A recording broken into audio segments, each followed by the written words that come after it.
Hello friends, my name is Ashmita Dwivedi. Yesterday we were in my first and second lecture, we were talking about the Rheology, Physical Pharmaceutics, 4th semester, Unit 2nd, Rheology. Okay, so let's have a quick review what we saw in my yesterday's lecture. We were talking about what is rheology, how many types of flow are there, Newtonian flow and non-Newtonian flow. There are fluids which shows Newtonian flow and non-Newtonian flow. Non-Newtonian flows are of three types: plastic, pseudoplastic and dilatant. In my second lecture we talked about plastic flow and pseudoplastic flow, and we also had seen the dilatant flow. Here we will see the quick review of it. Okay, so what is dilatant flow? Dilatant means shear thickening system. This means in any given liquid or fluid, when we are applying the shear stress, it will get thickened, right? When shear, these system increases their volume and hence called as dilatant. These, when applying shear, increases their volume, these expands, that's why these are called as dilatant fluid, right? These were examples: suspension containing increased concentration of solid. If solid is in more than 50% concentration, then it is known as dilatant fluid. We will see some explanations. Like this is the fluid, this is the dilatant fluid at rest, right? So what happens basically? The molecules are closely packed with each other and minimum void spaces are available. Minimum void spaces are available between this fluid, right?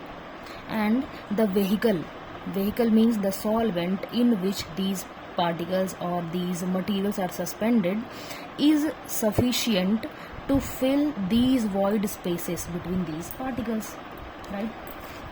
We just saw here the suspension containing increased concentrations of solid more than 50% only shows dilatant behavior. More than 50%, this means here the solid content are in greater quantity, right? And the vehicle or the solvent is sufficient to fill these void spaces between the particles, right? Sufficient vehicle remaining at low, so consistency is low here, right? Now what happens if we will increase the rate of shear in this particular fluid? This liquid will experience an open packaging. This means if we will agitate this solution, it will form, there would be lot of spaces, void spaces between particles. So the solvent which were sufficient here to fill these void spaces, because void spaces were less in amount, now here more number of voids are there, so this liquid will become insufficient to fill these void spaces. So this will be of high consistency will be there. When shear is applied, the particles assume open form of packing and bulk of system expands. The bulk of the system, when experience in open packaging, it expands or dilate as the void volume also increases, but the amount of vehicle is insufficient to fill these expanded void spaces. Thus the particles are not wetted or lubricated. So what is happening basically here? Since the solvent is insufficient, these particles will not experience enough amount of solvent. This will not get lubricated, so this will get hardened and it will become thickened. System finally will show paste like consistency, right? You must be getting me now. You can listen to this 2-3 times if you are not understanding in my speed, right? So now we'll see the graph of the dilatant fluid. This is the rate of shear and this is the force. It will start from the origin nearly at 0, but the trend will be non-linear. Why? Because we are talking about the non-Newtonian fluids. So this will start from the origin, but it will not give the straight line. This will not be linearized. So this is the graph of the dilatant flow. Okay, I think this is sufficient of non-Newtonian fluid. We saw the non-Newtonian fluid, plastic flow, pseudo-plastic flow, and dilatant flow, right?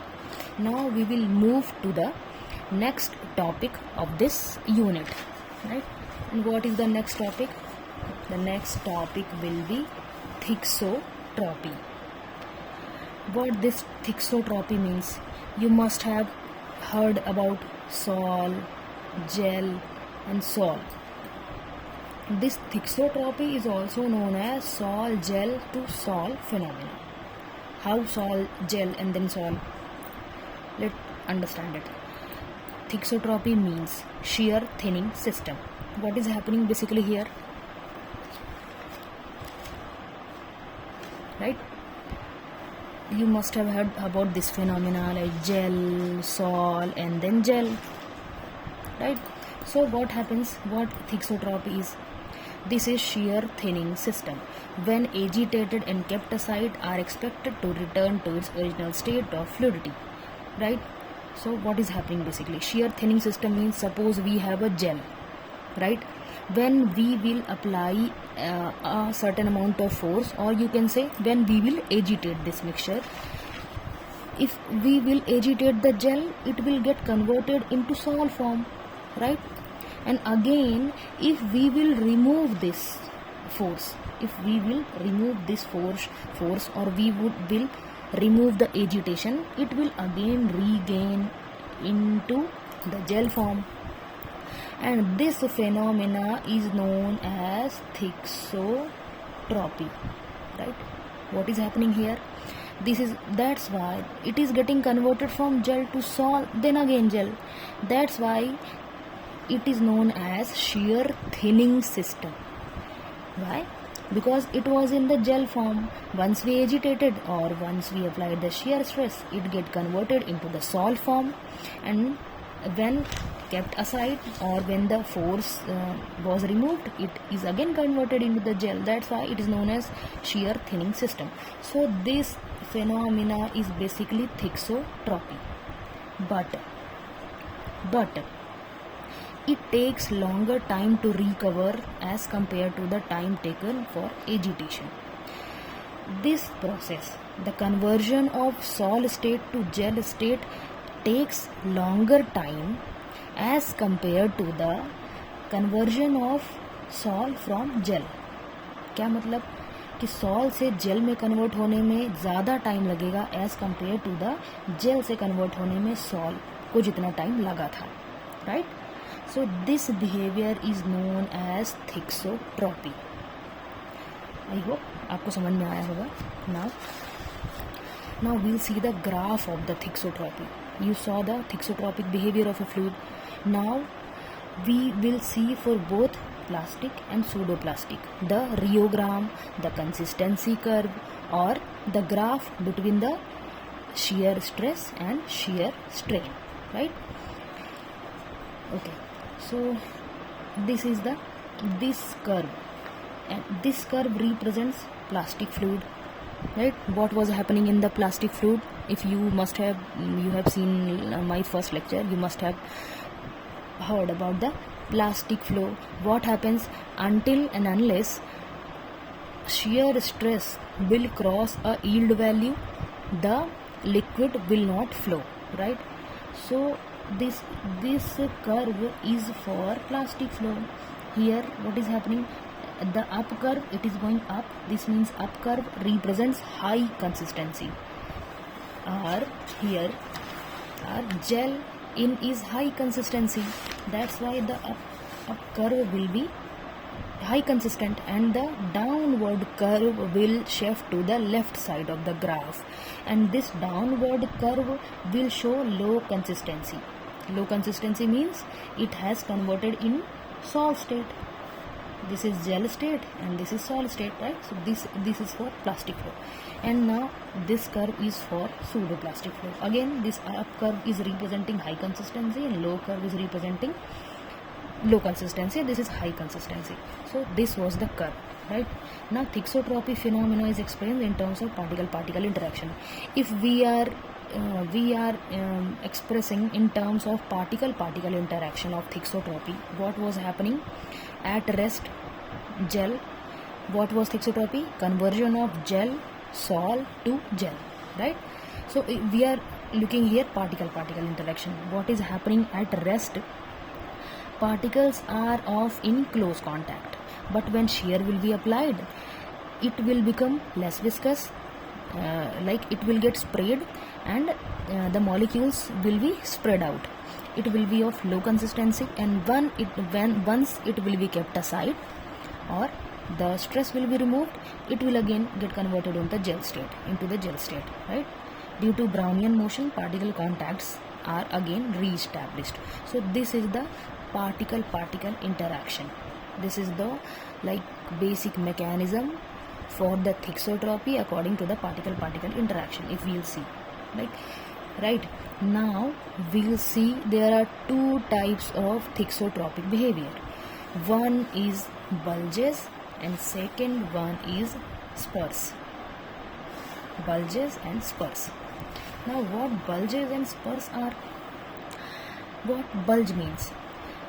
The meaning of the bulge basically is, suppose we have any structure. Suppose we have this structure, right? Suppose this is any particle, right? Bulges means if it will be kept in a water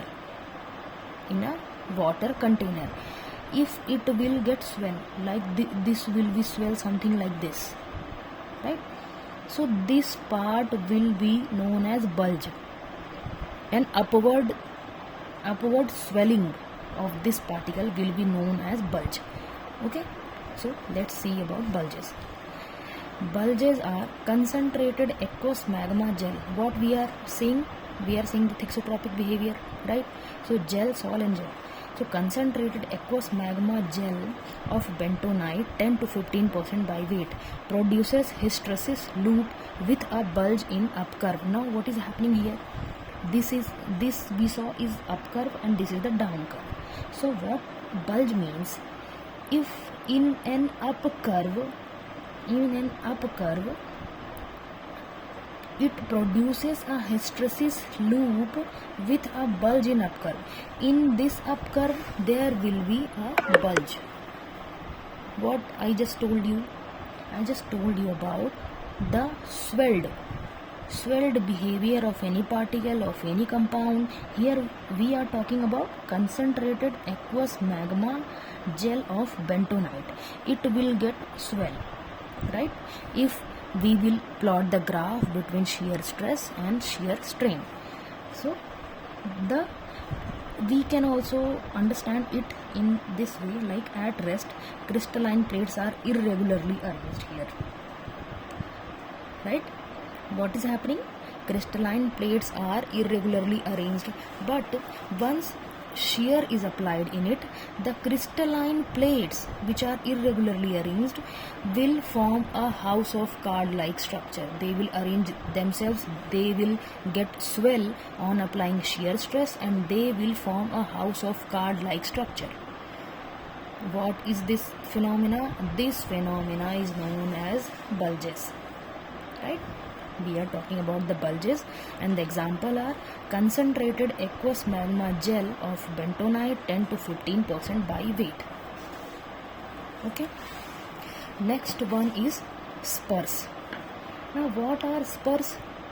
As we saw bulges, spur means any compound which will deform like a sharp, and here we are getting a sharp point.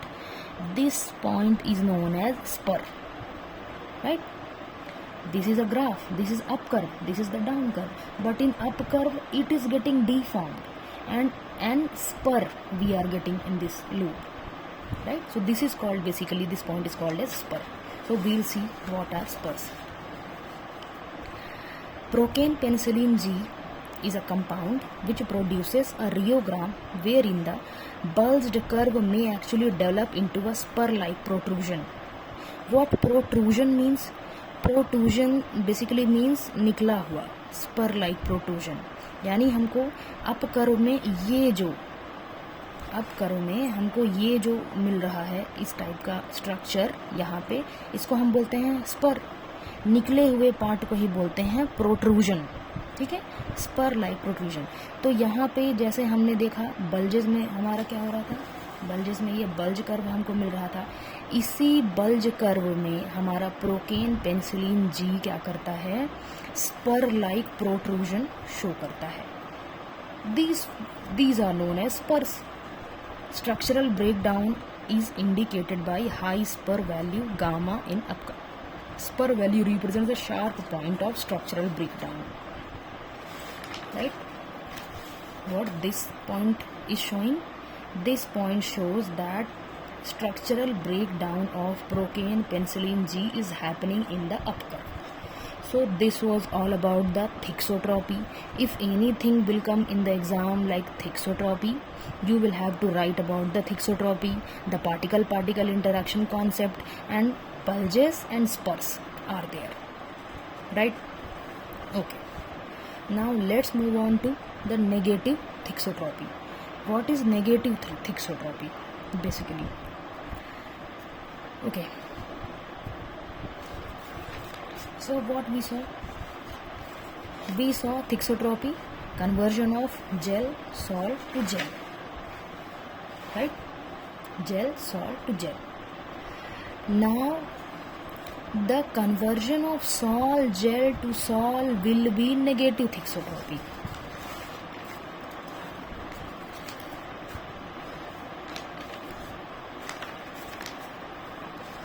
Look, what happens? These are also known as anti-thixotropy or negative thixotropy. Represents an increase in consistency on down curve. What we saw in the we saw high consistency in the up curve and low consistency in the down curve. Here we will see the increased consistency in the down curve and increased consistency in the down curve and decreased consistency. Let's see. This is the conversion of sol gel to sol. If the liquid or the fluid is in sol state, the consistency will be low or viscosity will be low. If once we apply the shear stress, it will get converted into the gel state, and the consistency or the viscosity will be high in gel state, and again upon removal of the stress, it will again get converted into solid state, and consistency or viscosity will be low in this condition. So the example is magnesia magma exhibits enhanced resistance to flow with increased time of shear as compared to the resting state. Right? So the rheogram will be something like this. And what were happening in the thixotropy? Up curve was getting up and the down curve was getting shifted to the left. But here what will happen? Here the up curve will be the downward curve into the right side will shift to the right side of the up curve. Right? So this is at rest. At rest it is in sol state. Once it will be agitated, it will get converted into the gel state, and the downward curve here it shows increased consistency. Right? Once we will again apply the shear stress, we will remove the shear stress, it will get converted into the sol, and once we will agitate it, it will again get converted into the gel state. Sol gel. So like this will be continuing. I hope you are getting the negative thixotropy concept here. This is also known as anti-thixotropy or negative thixotropy. Why? Because this is just opposite to the thixotropy. This is nothing basically, but if you have understood the thixotropy, what was thixotropy? It was the conversion of gel to sol to gel. Just negative will be sol gel to sol. Right? So this is the negative thixotropy. If we will see the molecular interaction as we saw in the thixotropy, what is happening? Basically, in resting state, system consists more number of individual particles of small floccules. More number of particles are there in small floccules, right? Then when shears will be applied, the polymer molecular collisions are increased at a greater frequency. Polymers के जो collisions हैं वो greater frequency के साथ increase हो जाएंगे shear stress apply करने पे. इंटर पार्टिकल बॉन्डिंग इंक्रीज होगा, यानी इनके बीच की जो इंटर पार्टिकल बॉन्डिंग होगी वो इंक्रीज हो जाएगी, और वो इंक्रीज होगी तो यानी ये थिक हो जाएगा, विस्कस हो जाएगा, पार्टिकल्स एक दूसरे के क्लोज कॉन्टैक्ट में आ जाएंगे, तो इंटर पार्टिकल बॉन्डिंग इंक्रीज हो जाएगी, तो ये जेल स्टेट में कन्वर्ट हो जाएगा. At equilibrium large floccules are available in small numbers. Now what is happening? Once it will reach the equilibrium state, large floccules are available in small numbers. यानी सारी floccules collect हो जाएंगे और large floccule बन जाएंगे, small numbers में available होंगे, right? When product is allowed to rest, and once it will be allowed to rest, it will again get converted into the sol form. Large floccules break up and gradually, why it will get converted into the sol state? Because those large floccules which is in great number break up and gradually returns to its original state of small floccules and individual particles. It will, the interparticle contacts which were happening and floccules, large floccules were available in small numbers, because it will form in a bunch like structure and will come closer to each other.